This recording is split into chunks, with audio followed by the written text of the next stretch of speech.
میں نماز پڑھتا ہوں، نماز پڑھ کے فارغ ہوتا ہوں، میں تنہائی میں بیٹھتا ہوں، اپنے موبائل میں فوش ویڈیوز دیکھنا شروع کر دیتا ہوں، مجھے میری نماز نے کیا سکھایا؟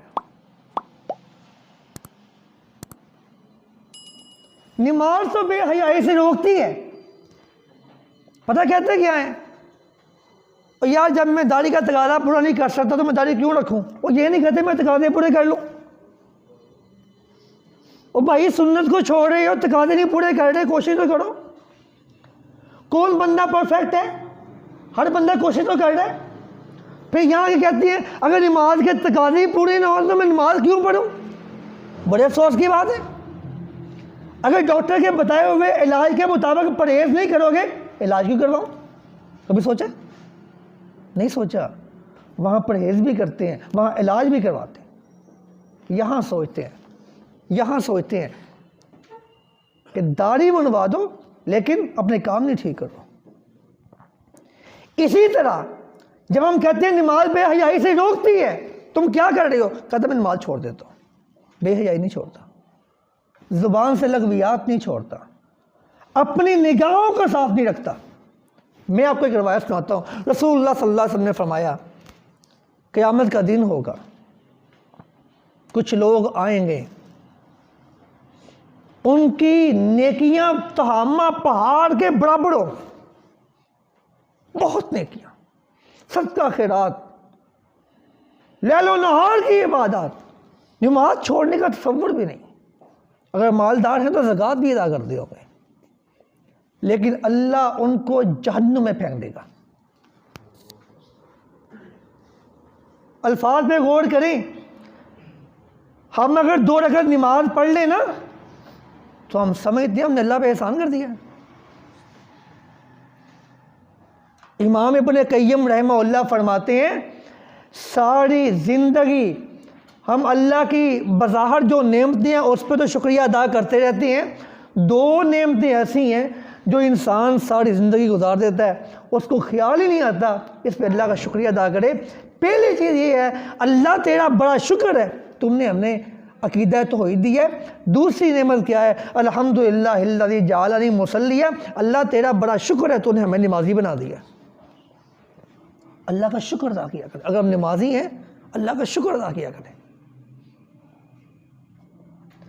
فرمایا قیامت کے دن آئیں گے، نیکیاں بڑی ہوں گی، نماز چھوڑنے کا تصور بھی نہیں، تو ہمہ پہاڑ کے برابر ایک ایک نیکی ہوگی، اتنی نیکیاں ہوں گی، لیکن اللہ ان کو جہنم میں پھینک دے گا۔ آقا وہ کیوں؟ فرمایا ان کی تنہائیاں ناپاک ہوں گی، ان کی تنہائیاں ناپاک ہوں گی۔ کیوں؟ باپ سے چھپ گئی ہے، ماں سے چھپ گئی ہے، دوستوں سے چھپ گئی ہے، استاد سے چھپ گئی ہے، اللہ سے نہیں چھپا۔ اس نے دنیا والوں کا حیا کر لیا، اللہ کا حیا نہیں کیا۔ تنہائی میں جا کے جب کبھی موبائل کا غلط استعمال کرنے کا خیال آئے نا تو یہ سوچا کریں مجھے اور تو کوئی نہیں دیکھ رہا، کرام الکاتبین لکھ رہے ہیں اِنَّهُ كَانَ عَلَيْكُمْ رَقِيبًا۔ اس کا مطلب پتہ کیا ہے؟ کہ اللہ صرف آپ کو دیکھ رہا ہے، آپ کو دیکھ رہا ہے۔ ہر بندہ یہ سمجھے اللہ صرف اس طرح مجھے ہی دیکھ رہا ہے۔ عقیدہ ہونا چاہیے اِنَّهُ كَانَ عَلَيْكُمْ رَقِيبًا، وہ صرف آپ کو دیکھ رہا ہے، باخبر ہے ہمارے دل کی کیفیت سے۔ تو نماز پڑھی، نماز کے بعد بھی اگر زبان سے گالی گلوچ دینا بند نہیں کیا تو کیا فائدہ؟ کہاں گیا اتحاد؟ کہاں گئی اجتماعیت؟ رسول اللہ صلی اللہ علیہ وسلم نے فرمایا نا باپ کو گالی نہ دینا، ماں کو گالی نہ دینا، کسی مسلمان کو گالی نہ دینا، سباب المسلم فسوق، مسلمان کو گالی دینا بہت بڑا گناہ ہے، صحیح بخاری کی روایت ہے۔ اور وہاں فرمایا سارے بیان کرنے کے بعد اپنی سواری کو گالی نہیں دینا، اور پھر فرمایا لا تسبوا الشیطان۔ ایمانداری سے بتائیں کیا شیطان سے بڑا اللہ کا کوئی دشمن ہے؟ بولیں کوئی نہیں ہے۔ میرے ساتھ چلیں گے انشاءاللہ بات اور اچھی سمجھ آئے گی، ٹائم بہت شارٹ ہے۔ کیا شیطان سے بڑھ کے اللہ کا کوئی دشمن ہے؟ فرمایا لا تسبوا الشیطان، میرے صحابہ شیطان کو بھی گالی نہ دینا۔ یعنی گنجائش ہی نہیں گالی دینے کی،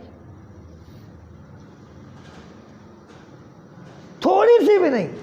ایون کہ کوئی بندہ آپ کو گالی دے رہا ہے وہاں بھی گنجائش نہیں۔ جیسے سیدنا صدیق اکبر رضی اللہ تعالیٰ عنہ کا واقعہ آپ نے سنا ہوگا، وہ بندہ گالی دیتا جا رہا ہے، سنتے جا رہے ہیں، نبی صلی اللہ علیہ وسلم دیکھ رہے ہیں خاموش، صرف اتنا جواب دیا جو تم مجھے کہتے ہو تم ہو، گالی تو نہیں دی، اتنا ہی کہا نا جو تم مجھے کہہ رہے ہو وہ تم ہو۔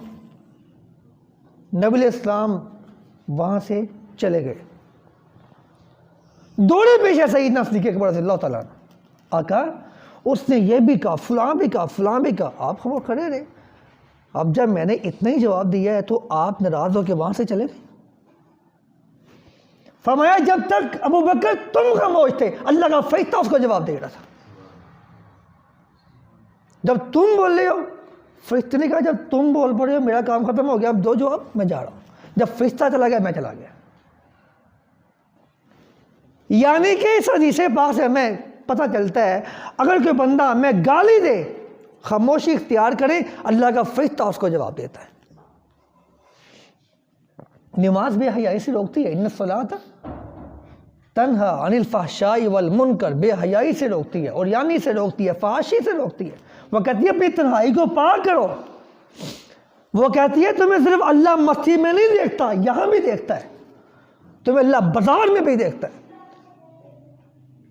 صحابہ کہتا ہے آقا مجھے کوئی نصیحت ہی کر دے، آپ بھی کہا کریں، کبھی کسی عالم دین کو دیکھ کے، کسی بزرگ کو دیکھ کے، اپنے ابا جان کو دیکھ کے ہمیں کوئی نصیحت فرما دے۔